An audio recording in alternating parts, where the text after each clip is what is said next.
আমার চ্যানেলে তোমাদের সকলকে স্বাগত।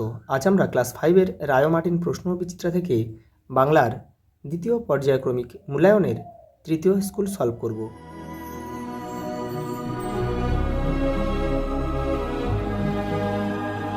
দেখো প্রথম প্রশ্ন, মাঠ মানে তো সবুজ প্রাণের শাশ্বত এক দ্বীপ।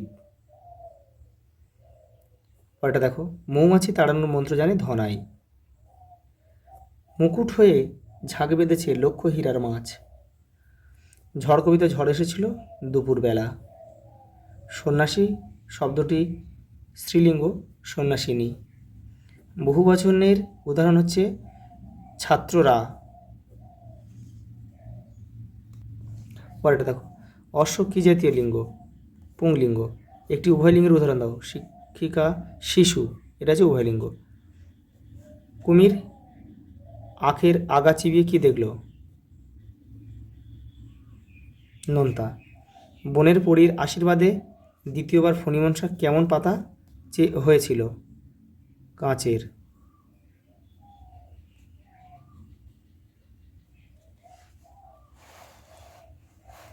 পরেরটা দেখো,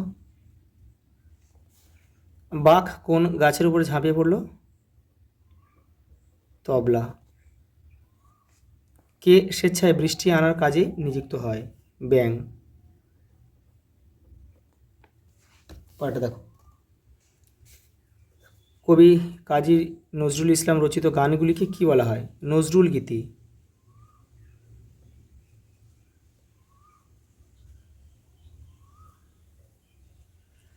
সূর্য কখন ডোবে ডোবে? এটা কিন্তু এটা হচ্ছে তোমাদের বৃষ্টি পড়ে টাপুর টুপুর থেকে কিন্তু নেওয়া হয়েছে। যখন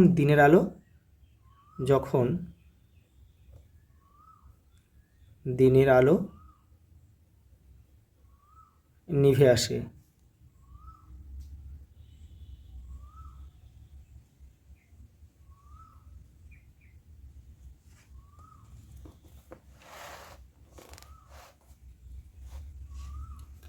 মায়াতরু কবিতায় সকাল হলে কি থাকতো না?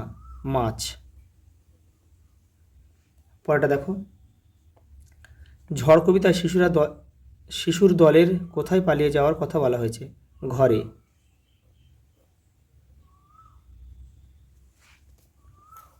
পরের প্রশ্ন দেখো, অনাবৃষ্টির ফলে মানুষ, গাছপালা, পশু পাখির কেমন অবস্থা হয়েছিল? এই দেখো, অনাবৃষ্টির ফলে মানুষ, পশু পাখি, গাছপালা সব ধ্বংস হয়ে গিয়েছিল।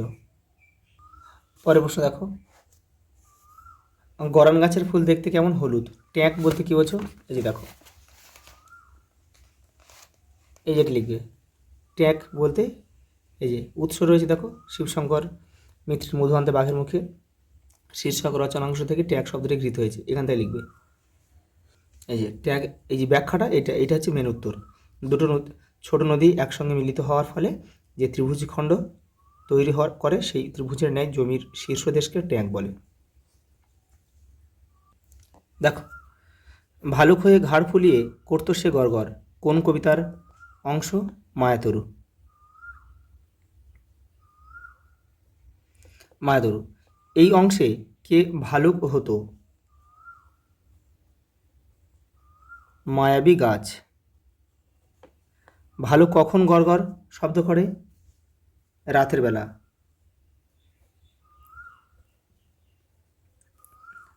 যখন চাঁদ উঠত।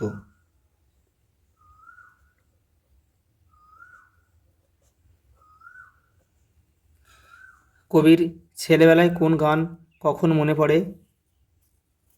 এখানে কোন কবির কথা বলা হয়েছে?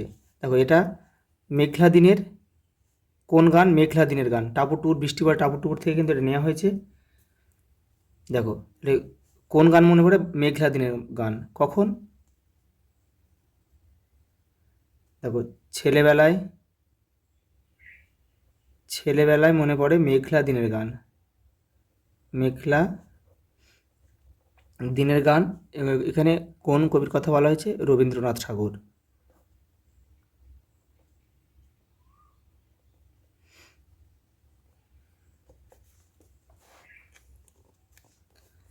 দেখো, এখানে কী বলেছে, লিঙ্গ পরিবর্তন করা। তরুণ হবে কি তরুণী,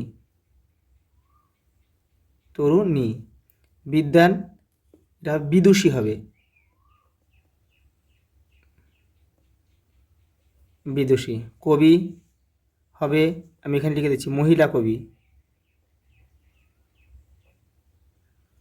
আচ্ছা, পূজনীয়া, শুধু আকারটা কেটে দেবে, পূজনীয়। আর ঠাকুমা, ঠাকুরদা।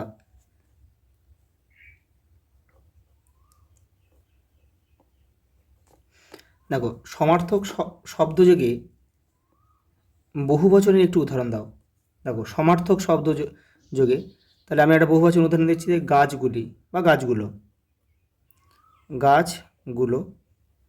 এরা একটা সমার্থক শব্দ লিখতে হবে বহুবচনে। বৃক্ষগুলো আমরা লিখতে পারি বৃক্ষরাজি লিখতে পারি, বৃক্ষরাজি লেখা যায়।